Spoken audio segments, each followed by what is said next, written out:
Maharashtra state board 10वीचे विद्यार्थी आहेत. 3 mark पाहिजेत, तर एका मिनिटात समजून घेऊया सेंट्रल डोग्मा म्हणजेच की प्रोटीन सिंथेसिसची प्रोसेस.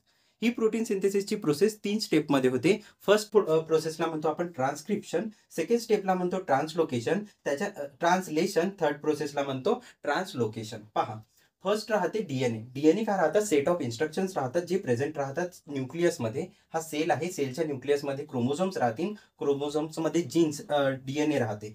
ह्या डीएनएच्या एक छोटासा पार्टला आपण जीन म्हणतो. हा जीनला कॉपी करण्याचं काम एमआरएनए करते आणि डीएनएच्या एका छोट्याशा जीनच्या पार्टला कॉपी करण्याचं काम करते कोण?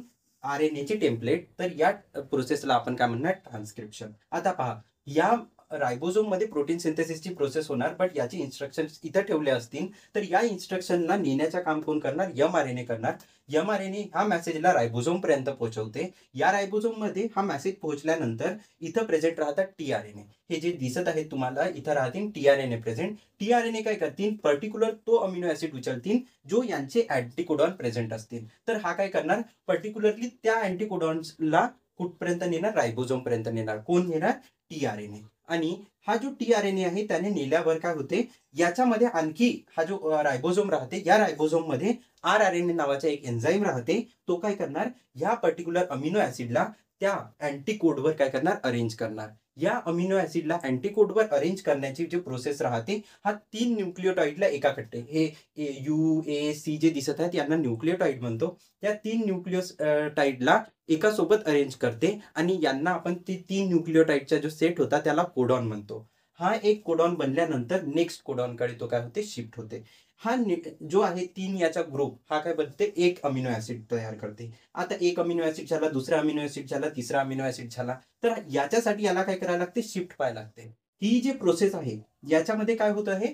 कोडचे अँटीकोडवाले अमिनो ऍसिड अरेंज होत आहेत त्या टेम्पलेटवर. तर ही जी प्रोसेस आहे ज्याच्यामध्ये कोडचे अँटीकोड बनवतात, म्हणजे काय होत आहे? ट्रान्सलेट होत आहेत ते. तर या प्रोसेसला आपण काय म्हणणार? ट्रान्सलेशन. त्याच्यानंतर याला आरएनएला हा करत असताना शिफ्ट व्हायला लागते एका कोडॉन पासून दुसऱ्या कोडॉन पर्यंत, दुसऱ्या कोडॉन पासून तिसऱ्या कोडॉन पर्यंत.